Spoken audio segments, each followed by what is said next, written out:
All right, man. So looking here at this down the line, the camera's moving all over the place, so I can't really draw a plane line on it, unfortunately. But yeah, I mean, this is just a very low, conventional two-plane swing. That's kind of rare to see the club shaft going that low to begin with.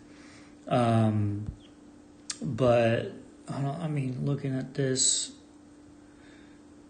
I can't even really, didn't even get impact frame.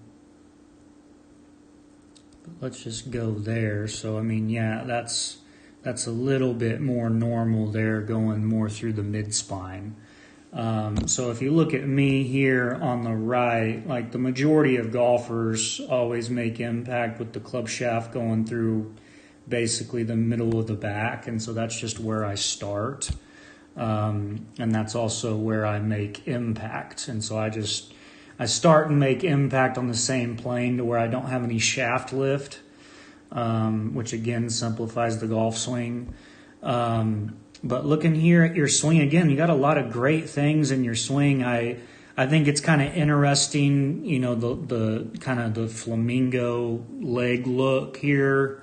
The straightening of the leg and the lead leg going out, and so there's a lot of space in between the legs. Again, for the average golfer, the more out and in their legs do, the more inefficient that they'll be.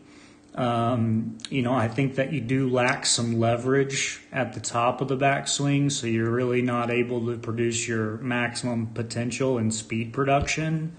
So like if you look at me, I create a full leverage angle, reach a top of the backswing, basically looks exactly like Max Homa or Tiger in his prime or Adam Scott or any of those players. This is more like probably like a Hudson Swafford maybe, which you don't really hear much about him. So again, the kind of flamingo straightening, and then the kind of lack of hand hinge is you can still be very efficient with this motion. Less is more, as some people say. But yeah, you make a good down hinge. Again, with how close your arms are, not many people can do that because they're not built like you. A lot of people are not that. I've never seen, somebody's arms almost touching in the downswing, which is pretty interesting. You're a pretty thin guy. And then again, club shaft is exiting very low here. You don't really see that a whole lot unless somebody's trying to hit, a big hold off fade on tour.